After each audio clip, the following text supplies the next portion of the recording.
À l'issue de sa 3e année de mise en œuvre de ses projets et programmes, le Programme des Nations Unies pour le développement PNUD, en collaboration avec ses partenaires, ont organisé du 13 au 15 décembre à Ngozi la revue annuelle de son programme pays couvrant la période 2019-2023.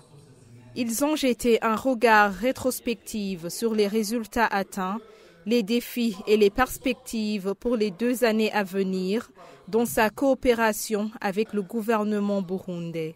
Selon la représentante résidente du PNUD au Burundi, Mme Nicole Kwasi, cette évaluation à mi-parcours vise à analyser le pas franchi dans la mise en œuvre du cadre de coopération du PNUD, à tirer les leçons apprises et à relever les défis qui ont servi d'embûche à la réalisation des projets. L'évaluation de ce passé de 3 ans récent nous permet sans nul doute de mieux projeter l'avenir à travers une planification nourrie pour 2022 et 2023. Il s'agira aussi de se projeter dans l'avenir pour identifier les priorités stratégiques qui nous permettront d'être plus efficaces et plus efficients dans l'atteinte des résultats pour les 2 années restantes, donc 2022-2023, de la mise en œuvre du CPD. Et la nécessité d'être efficient et de diriger les ressources vers le bien-être des populations en réduisant au maximum les coûts de transaction. Cette revue annuelle 2021 permettra également d'analyser de manière approfondie comment les résultats des interventions du PNUD ont impacté la vie des populations pour mieux orienter les actions futures afin de répondre aux objectifs suivants: réduction de la pauvreté et des inégalités, bonne gouvernance, résilience communautaire, environnement, énergie et égalité entre les sexes. Dans son discours d'ouverture, la secrétaire permanente au ministère en charge des Finances, du Budget et de la Planification économique, Mme Christine Niragira, a affirmé que le gouvernement est reconnaissant envers le PNUD, surtout pour son soutien dans les moments les plus difficiles qu'a traversé le pays. Je tiens alors à remercier le PNUD pour les appuis multiformes en faveur du gouvernement du Burundi, même pendant la période où le pays traversait une période qui était difficile. Le PNUD a respecté l'adage kirundi qui dit « Umukunzi umubonera mu mago ». Vous avez fait témoignage de votre bonne volonté dans les moments difficiles et nous sommes reconnaissants. Ainsi, je vous invite toujours à rester aux côtés du Burundi afin qu'il parvienne à la croissance forte et durable de notre pays. Gouvernance locale, justice, décentralisation des services publics, énergie, autonomisation des femmes.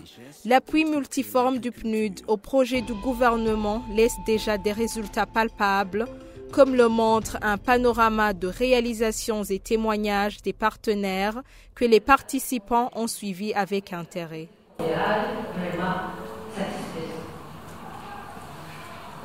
Dans leurs exposés, les différents partenaires du PNUD qui ont mis en œuvre les projets et programmes ont montré des résultats déjà satisfaisants.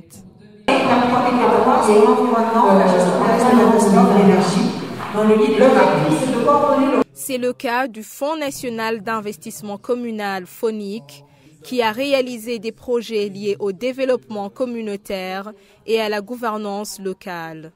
D'après Servilien Nitunga, directeur général du FONIC, il s'agit notamment de l'appui à l'amélioration de l'agriculture et de l'élevage.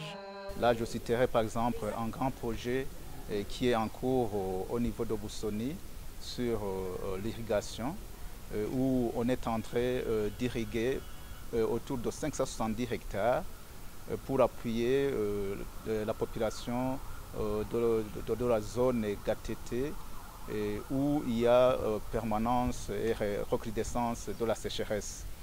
Et cette irrigation-là va aider la population de cette vicinité à cultiver toutes les 3 saisons, ce qui va faciliter l'augmentation de la production agricole et la réduction de la promotion de la sécurité alimentaire. Donc vous voyez que ça c'est un grand projet et c'est un projet qui, une fois réussi, pourra être répliqué dans d'autres communes, ce qui facilitera effectivement la promotion de l'agriculture. Il y a des hangars qui ont été aussi construits par la PNUD dans les zones de la commune Boussoni. On citerait 5 hangars qui ont été construits au niveau de la zone Boussoni, de la commune Boussoni, pour effectivement faciliter la conservation des récoltes. Tout ça sont des appuis qui ont été fournis par PNUD.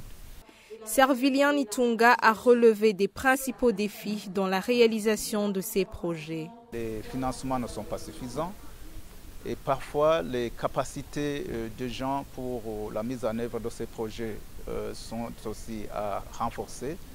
Et il y a la problématique de décaissement qui parfois proviennent de la lenteur, surtout au niveau de l'identification des projets, le développement des projets. Et que ce soit au point de vue planification de ces projets, mise en œuvre des projets, il y a des capacités qui nécessitent d'être renforcées. Les autres défis sont dans le sens de suivi et évaluation et aussi de la collecte des données pour faciliter effectivement l'analyse et montrer les valeurs ajoutées que les projets sont en train d'amener au niveau de la population, c'est-à-dire l'évaluation de l'impact. Parce qu'il y a ce problème de suivi et évaluation, collecte de données, analyse des données. Et ça conduit à ce qu'on ne parvient pas à identifier la valeur ajoutée que les projets amènent au niveau des communautés.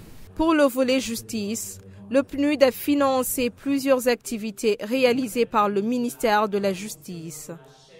Le directeur de la planification au ministère de la Justice, Venon Hakimadi, parle notamment du renforcement des capacités des cadres judiciaires. Dans ce cadre-là, le ministère de la Justice a réalisé plusieurs activités sur le financement du PNUD.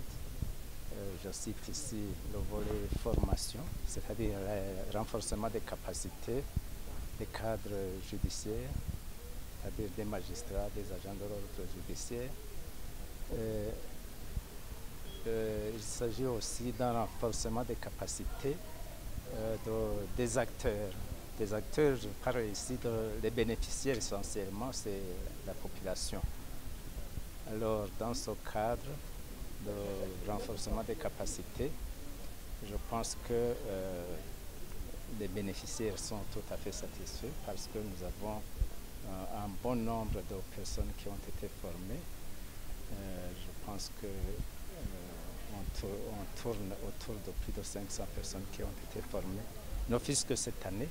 La représentante résidente du PNUD, Mme Nicole Kwasi, a relevé le grand défi de déficit des ressources mobilisées.